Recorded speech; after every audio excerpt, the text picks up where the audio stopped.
కుమార్ వ్యాఖ్యలపై స్పందించారు పిఠాపురం మాజీ ఎమ్మెల్యే వర్మ. అంబటి రాంబాబును అన్యాయంగా అరెస్ట్ చేశారన్నది కరెక్ట్ కాదు అన్నారు.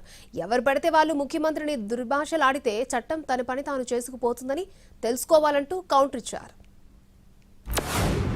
కక్ష సాధింపు ధోరణితోటి చేసినటువంటి ప్రయత్నం అని క్లియర్గా అర్థమైపోతుంది. కనీసం అక్కడ ఇంటి మీద దాడి చేస్తుంటే 6 గంటల సేపు స్టేషన్ బెయిల్ ఇచ్చి పంపించారు. ఆర్సన్ కేసులో.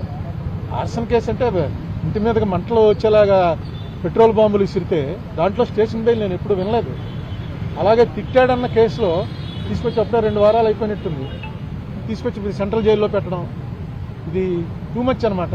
అంత సీనియర్ వ్యక్తి అయి ఉండి ఒక ముఖ్యమంత్రిని అసభ్య పదజాలంతో, వినలేని పదజాలంతో 3-4 సార్లు దూషిస్తే మరి ఆ వ్యక్తిని చూడడానికి వెళ్ళినందుకు మాకు కూడా ఇబ్బంది కలుగుతుంది.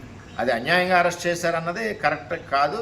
ఎంచేదంటే ఆయన మాట్లాడిన దుర్భాషలను బట్టి ఆ పదజాలాన్ని ఒకసారి మీరు ఆ వీడియోలు వింటే దాన్ని బట్టి మీకు అర్థం అవుతుందని చెప్పి